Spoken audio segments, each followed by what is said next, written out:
கடலூர் மாவட்டம் குறிஞ்சிப்பாடி தொகுதியில் 7வது முறையாக போட்டியிடும் திமுக வேட்பாளரும் அமைச்சருமான MRK பன்னீர்செல்வம் குறிஞ்சிப்பாடி உள்ளிட்ட பல்வேறு பகுதிகளில் தீவிர வாக்கு சேகரிப்பில் ஈடுபட்டார். பிரச்சாரத்தின் போது சிறுமி ஒருவர் அமைச்சருக்காக உதயசூரியன் சின்னத்திற்கு வாக்கு கேட்ட நிகழ்வு நெகிழ்ச்சியை ஏற்படுத்தியது. அப்போது அங்கிருந்த பெண்களிடம் கடந்த 5 ஆண்டுகால சாதனைகளை அவர் பட்டியலிட்ட போது அவர்களும் அரசின் திட்டங்களை ஆர்வமுடன் எடுத்து கூறினர்.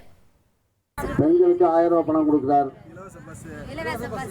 இலவச பேருந்து கொடுக்கிறார். இங்கிருந்து கடவுள் போன பணம் கட்டி போறீங்களா? இலவசமா போறீங்க. அப்புறம் காலை உணவு திட்டம் கொடுக்கிறாரு. அப்புறம் ரேஷன் கடையில் மாசம் 1000 பணம் வருது. எத்தனை மாசம் வாங்கிருக்கு? இப்போ 5000 வந்தது இல்லை, 5000 வந்தது. எதிர்பார்க்காத பணம் வந்தது. 3000 வந்ததா? இனி செல்லும் இடமெல்லாம் செய்தி. தந்தை டிவியின் வாட்ஸ்அப் சேனலை ஃபாலோ பண்ணினா செல்லருக்கும் இடமெல்லாம் செய்தி.